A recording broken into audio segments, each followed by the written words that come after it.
Terima kasih atas kesempatannya. Assalamualaikum warahmatullahi wabarakatuh. Waalaikumsalam warahmatullahi wabarakatuh. Perkenalkan, nama saya Mahda. Saya dari Karawang. Izin bertanya. Sebelumnya sudah dulu sebentar ya.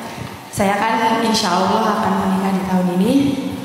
Namun saya merasa masih banyak kurangnya dan takut tidak bisa membahagiakan suami saya nanti. Karena saya sebagai anak perempuan kedua merasa belum memberikan yang terbaik juga buat orang tua saya, terutama untuk nenek dan bunda saya.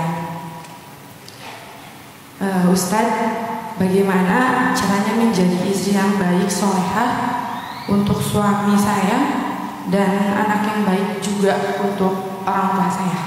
Terima kasih. Baik, Teh Mada dan teman-teman sekalian, saya sering banget dapat pertanyaan yang secara maknanya itu hampir sama ya. Bingung memilih antara orang tua dengan pasangan.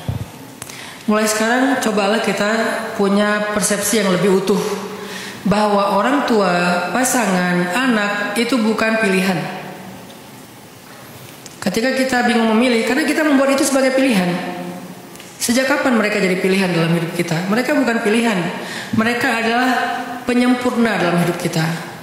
Dulu kita punya cinta, namanya cinta ibu. Lalu datang lagi cinta berikutnya, cinta ayah. Lalu datang lagi cinta berikutnya, saudara. Lalu datang lagi cinta berikutnya, pasangan. Lalu datang lagi cinta berikutnya, anak. Dan seterusnya kan.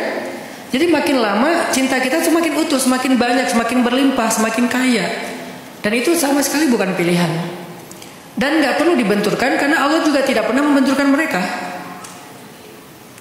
Kita tuh bingung hanya dengan statement-statement interpretatif terhadap hadis. Tapi bukan hadis ya, interpretasi terhadap hadis seolah-olah perempuan setelah menikah suaminya bukan ibunya, kan gitu ya. Padahal maksud hadis itu bukan kayak gitu. Maksud hadis itu etika seorang perempuan kepada suami saking pentingnya seolah-olah suaminya dulu baru ibunya, tapi bukan berarti mengabaikan ibu, nggak gitu. Nggak boleh kita memahami sebuah literasi agama secara parsial tuh nggak boleh. Jadilah pilihan-pilihan yang sulit kan bagi kita kan. Ujung-ujungnya nanti mulai muncul keraguan. Aduh, kayaknya aku belum siap deh menikah, daripada nanti aku harus memilih antara suami atau ibu aku gitu ya. Nanti kalau aku lebih ke suami, kasihan ibu zalim. Lebih ke ibu, kasihan suami kecewa. Sejak kapan itu jadi pilihan? Tidak ada pilihan, apalagi di antara orang-orang yang bijak. Kalau suami menyuruh kita memilih, berarti dia belum sempurna juga secara kebijaksanaan. Kenapa dia harus dipilih? Karena dia adalah bagian dari kehidupan kita, sebagaimana ibu juga bagian dari kehidupan kita. Berikanlah haknya sesuai dengan porsi yang adil. Yang dituntut oleh Islam itu keadilan, bukan memilih. Adil di sini nggak harus sama kan? Adil di sini sesuai dengan kebutuhan. Bahkan harusnya dengan suami kita bisa berbakti sama-sama ke ibu sendiri dan ibu mertua. Bahkan jadi lebih sempurna lagi. Jadi berhentilah memilih antara orang tua dengan pasangan, tapi belajarlah bersikap adil. Nah, ini insya Allah lebih komprehensif daripada belajar memilih, mending belajar bersikap adil. Ngapain dipilih? Toh dua-duanya penting dalam hidup kita. Kita nggak bisa lepas dari orang tua kita selamanya.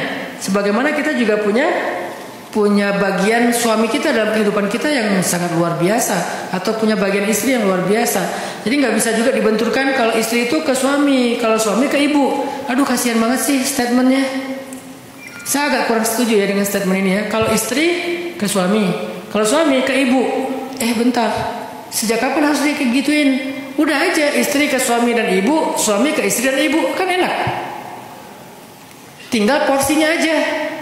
Suami punya tanggung jawab yang besar terhadap istri dan anak-anaknya, tapi dia juga punya tanggung jawab sebagai anak kepada ibunya. Misalnya dalam bab nafkah, porsinya sesuai kebutuhan. Kan ibu pasti kebutuhannya gak seperti istri dong. Lagian yang ngerawat ibu bukan suaminya doang, ada saudaranya yang lain juga. Ya udah, ayo bagi-bagi. Tentang masalah waktu juga gitu, masalah perhatian juga kayak gitu. Kenapa harus memilih? Ketika ada salah satu di antara yang mereka nyuruh milih, aku atau ibu kamu, disitulah dia sedang melakukan sebuah kesalahan. Jangan pernah nyuruh memilih, karena apapun pilihannya dia akan zalim nanti.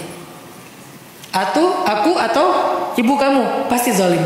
Memilih ibu zalim sama istri, memilih istri zalim sama ibu. Gak usah suruh milih, karena apapun jawabannya salah. Tidak ada jawaban yang benar untuk pertanyaan yang salah. Tidak ada jawaban yang benar untuk pertanyaan yang salah. Kalau pertanyaannya udah salah, aku atau ibu kamu, gak perlu dijawab karena semua jawaban pasti salah. Karena ini bukan pilihan. Allahu a'lam. Terus bagaimana? Udah ya, istri solehah. Istri solehah itu dalam Al-Quran itu sifatnya 2 aja, yang paling gampang. Fassalihatu qanitatun hafizat.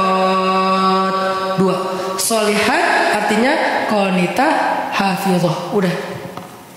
Apa itu qanitah? Qanitah itu taat. Hafizah itu menjaga diri.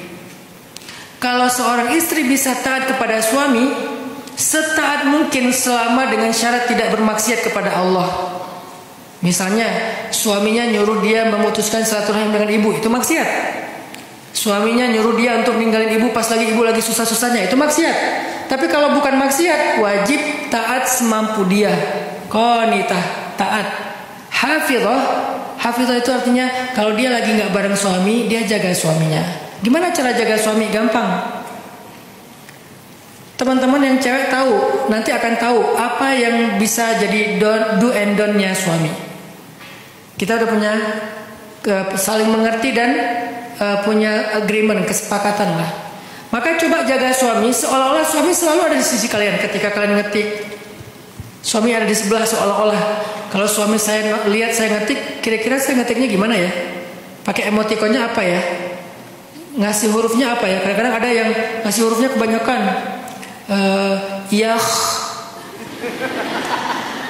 Kalau ada suami, ya. Kalau nggak ada suami, ya. Kenapa dikasih CH? Kenapa dikasih emoticon yang guling-guling, little love, big heart, segala macam? Karena nggak ada suami. Coba kalau suami ada di sebelah, maka cara jaga suami ngetiklah seolah-olah suami di sebelah. Cara jaga suami berekspresilah seolah-olah suami di sebelah. Ketika kalian nonton drama, terserah mau drama Korea, drama Hollywood, drama India atau apalah. Ketika kalian kayak gemas gitu, ketika kalian greget gitu, aduh keren banget, ganteng banget. Coba kalau ada suami saya di sebelah, kira-kira saya gimana? Gitu kan, biar menjaga perasaan. Itu namanya hafizah. Kalau kalian bisa menjaga suami kalian dimanapun kalian berada, ini kan pertanyaan untuk cewek ya, karena yang nanyanya bukan cowok. Kalau cowok ada lagi nanti kriteria suami yang soleh. Maka kalau kalian bisa menjaga suami kalian, menjaga perasaannya dimanapun kalian berada, kalian itu solehah banget di sisi Allah. Taat dan jaga perasaan. Allahu a'lam.